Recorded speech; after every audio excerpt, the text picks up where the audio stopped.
สา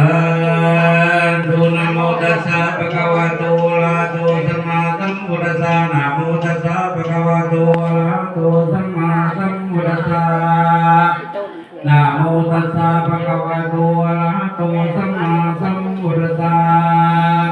สาธุสัมมันตาสักกาวะเลสุเทวตากตาสัพพมังมุนิลากาสัตุนันตุสักกะโมกตังสักเกกะเมจารุปิกิริสิกาลตเต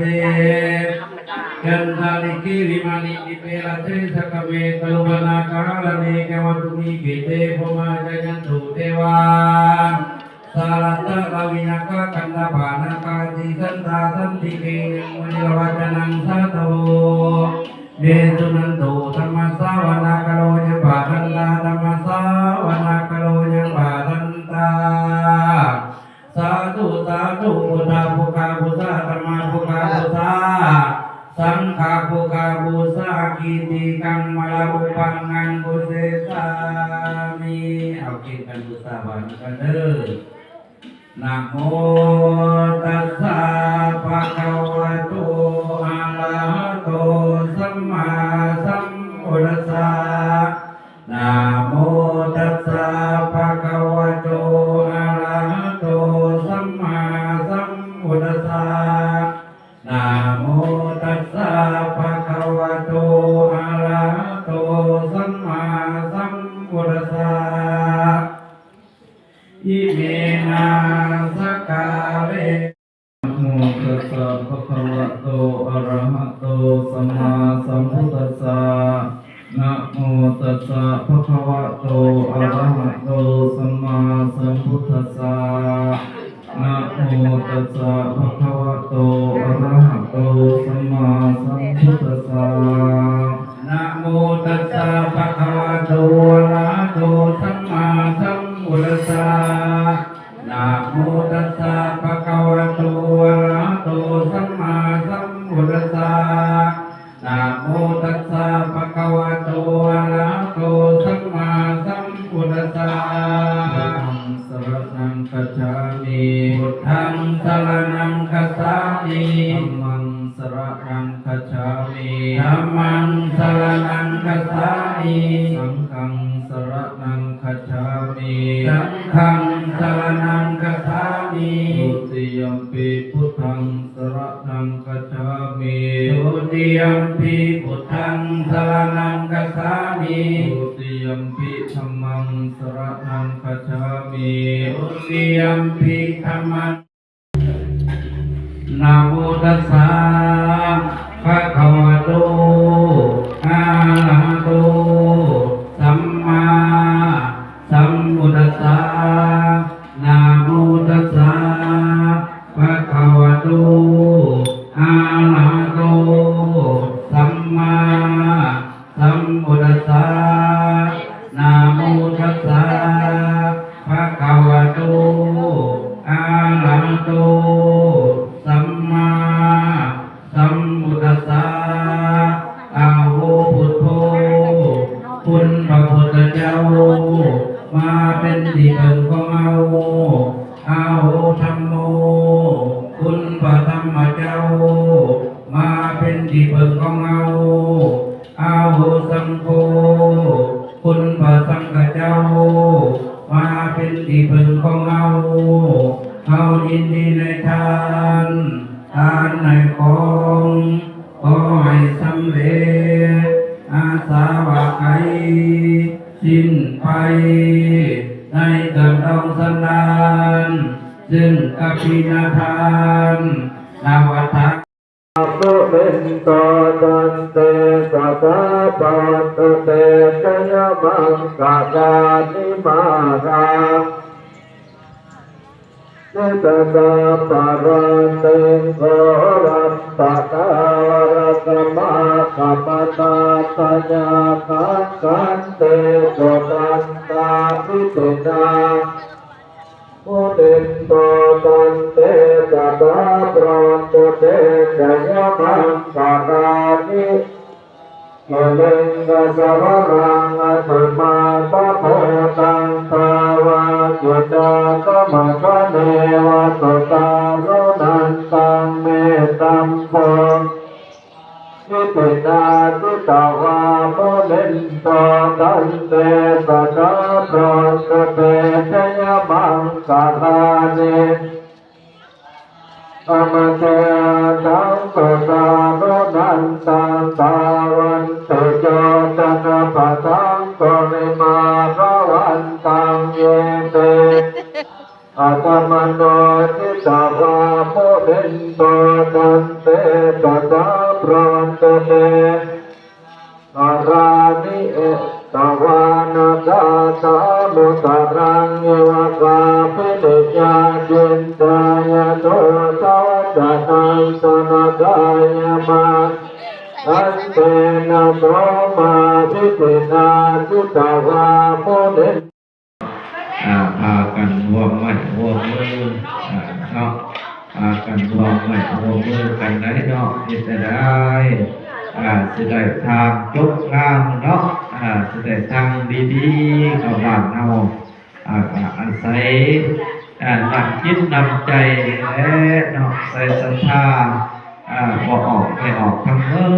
แต่ละครอบแต่ละครัวเนาะสมัยเหลือเกิดตู้เกิดเพื่อพุทโธปฏิคันนันตัวจายันตังกาลันทะเลสังวริตุงวพุทธิกาเยนะมะจานาวเจตสวาธัมเมกุกมังปะกะตังมะนะยังธัมโมปฏิคันนันตัวจายันตังกาลันทะเลสังวริตุงวธัมเมกาเยนะวะจานาวเจตสวาสังเฆกุกมังปะกะตังมะนะยังสังโฆปฏิคันนันตัวจายันตังลิวะหะปุราปะริปุเรติสักการะเมวะเมวะตุสินังเปตานังอุปกปปติจิตตังปฏิตังตุมังคิปะเมวัสมิสสะโตสัพเพปุเรนโตสังฆปายันโดปนรสโสยะถามณิโชติรสโสยะถา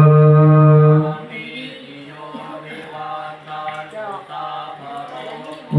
วินาศาตุมาเตปวันภวันตรายโยสุขิติกายุโกภวะภิวาเอตเนจังโวทาปัจจายโนขอรับพรอันประเสริฐจากพระคุณเจ้าที่ได้กล่าวมาแล้วนั้นทุกประการขอผลจิตผลทานจงเป็นอุปนิสัยปัจจัยตัสสะภะคะวะโตอะระหะโตสัมมาสัมพุทธัสสะนะโมตัสสะภะคะวะโตสัมมาสัมพุทธัสสะนะโม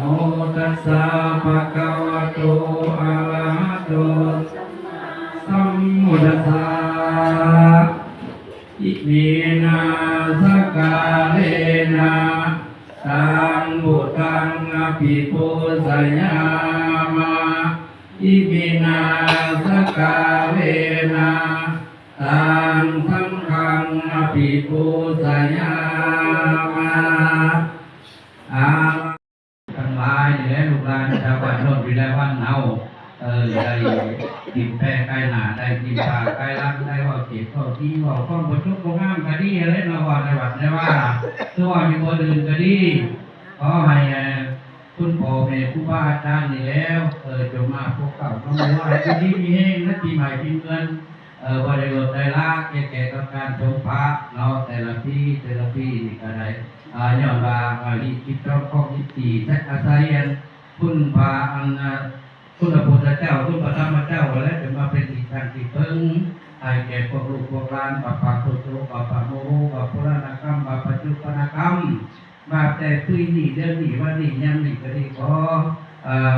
คุณพระพุทธเจ้าคุณพระธรรมเจ้าคุณพระสังฆเจ้าและคุณครูใหญ่ครูบาอาจารย์คุณพระสงฆ์จะมาพบเก่าน้ำหัวให้ชาวบ้านโน่นเวลาวันนี้อยู่ที่มีแห้งสุขกายสบายใจประจักษ์จากโลกไปแต่จิตมุขทุกคนนั้นต่อไปประสมเนาะสินหอยหน่อยใหญ่แต่มีกังห ดอกไม้พร้อมด้วยเครื่องสักการะบูชามาขอคารวะสมมาพระสงฆ์สมัยในวัดว่าอารามที่ได้ทำการสงน้ำและผ่านมาหลายมื้อนอกในมื้อสุดท้ายนี้แม่นเพิ่นได้มามีเครื่องสักการะบูชาคารวะสมมาขอพ่อแม่ครูบาอาจารย์พระสงฆ์สมัยขอ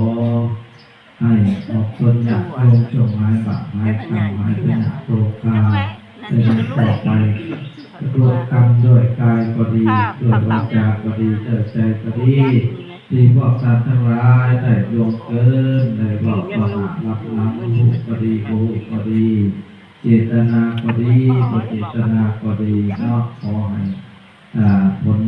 กรรมทั้งหลายทั้งปวงเหล่านั้นจงอโหสิกรรมไว้ในบาปมีกรรมแก่พวกท่านทั้งหลายจะนี้ต่อไปขอให้ท่านทั้งหลายจงมีแต่ความสุขความเจริญปรารถนาสิ่งใดก็ขอให้ได้สมความมาปรารถนามีอายุวันนะสุขภาระเมื่อทุกตนทุกคนด้วยเถิดทุกรับพรเลยรับพรเลยสัพพิติโยวิวัสสันตุสัพพะโรโควินาศตุมาเตภวันภวันตรายโยสุขิเตยุโกภวะอภิวาทนาสิเรสเนจังโมทาปัจจายโนจัตตารโอนามาตันติอายุวันโนสุขังภาลัง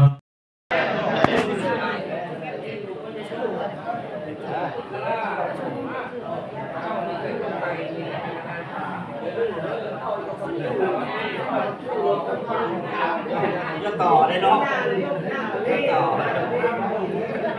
จะต่อเรื่องการจัดการHãy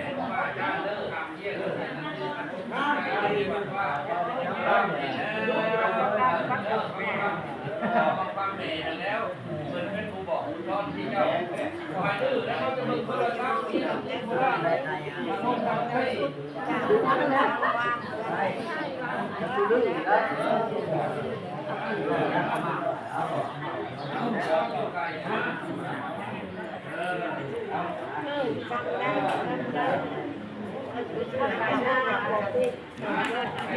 Ghiền Mì Gõ để không bỏ